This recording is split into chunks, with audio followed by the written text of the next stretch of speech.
আসসালামু আলাইকুম সুপ্রিয় দর্শক, চলে আসলাম ঘূর্ণিঝড় মন্থার নতুন আপডেট নিয়ে। বঙ্গোপসাগরে সৃষ্ট ঘূর্ণিঝড় মন্থা অবশেষে ভারতের অন্ধ্রপ্রদেশ উপকূলে আঘাত হেনেছে।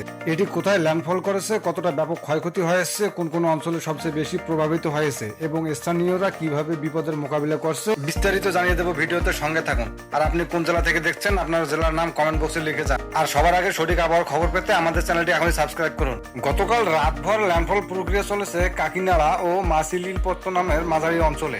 প্রায় 7 থেকে 8 ঘন্টা ধরে প্রবল বাতাস ও মুষলধারে বৃষ্টিপাতের মধ্য দিয়ে স্থলভাগে প্রবেশ করেছে ঝড়টি। আজ বুধবার সকালে এসে মন্থা কিছুটা দুর্বল হয়ে সাধারণ সাইক্লোনিক স্টর্ম বা নিম্নমাত্রার ঘূর্ণিঝড়ে রূপ নিয়েছে। তবে এটি এখনো বিপজ্জনকভাবে সক্রিয় রয়েছে।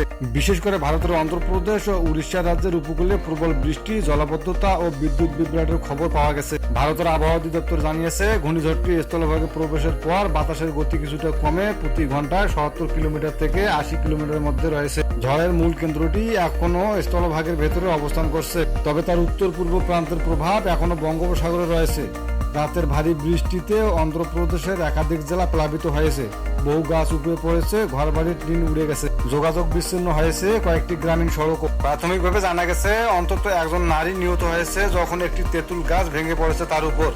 ভারতের স্থানীয় প্রশাসন জানিয়েছে প্রায় 40,000 মানুষকে উপকূলীয় এলাকা থেকে সরিয়ে নিরাপদ আশ্রয় নেওয়া হয়েছে। এদিকে ঘূর্ণিঝড় মন্থার প্রভাবে বঙ্গোপসাগর এখনো উত্তাপ, বিশাল ঢেউ ছুঁয়ে যাচ্ছে উপকূল। বাতাসের আর্দ্রতা ও ঘনমেঘের আধিক্য দেখা যাচ্ছে বাংলাদেশের আকাশেও।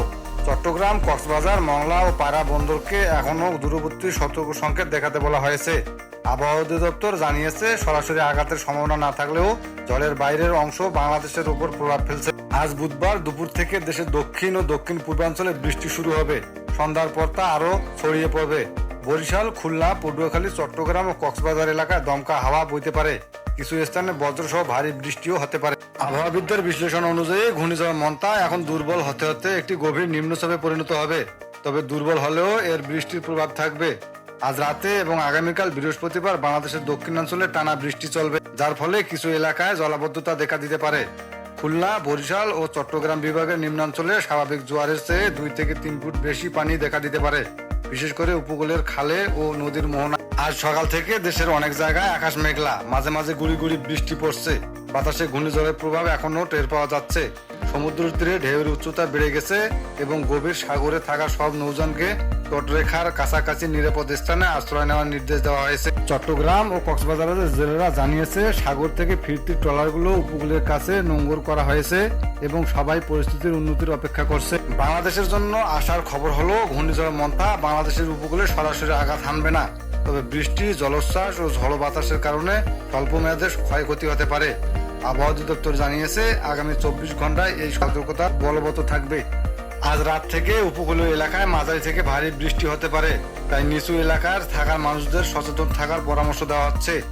স্থানীয় প্রশাসন উপকূলের স্বেচ্ছাসেবক দলগুলোকে প্রস্তুত রেখেছে এবং প্রয়োজন হলে আশ্রয় কেন্দ্রে খুলে দেওয়া হবে। আবহাওয়াবিদরা আবারও বলছেন ঘূর্ণিঝড় মন্থা স্থলভাগে দুর্বল হলেও তার অবশিষ্ট অংশ আগামী 48 ঘন্টা পর্যন্ত বাংলাদেশে সক্রিয় থাকবে। এর ফলে বৃহস্পতিবার পর্যন্ত বৃষ্টি থাকবে দেশের দক্ষিণাঞ্চল ও মধ্যাঞ্চলে। এরপর শুক্রবারের দিকে পরিস্থিতি ধীরে ধীরে স্বাভাবিক হয়ে যাবে।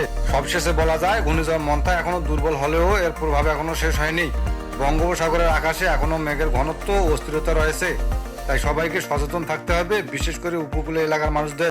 এটাই ছিল আজ বুধবার 29 অক্টোবর 2025-এর ঘূর্ণিঝড় মন্থা বিষয়ক পূর্ণ প্রতিবেদন। পরবর্তী আপডেটে জানাবো কবে কখন এই ঘূর্ণিঝড় পুরোপুরি নিস্তেজ হয়ে বঙ্গোপসাগর থেকে বিদায় নিচ্ছে। ততক্ষণে ভালো থাকুন, সুস্থ থাকুন, নিরাপদে থাকুন। ধন্যবাদ।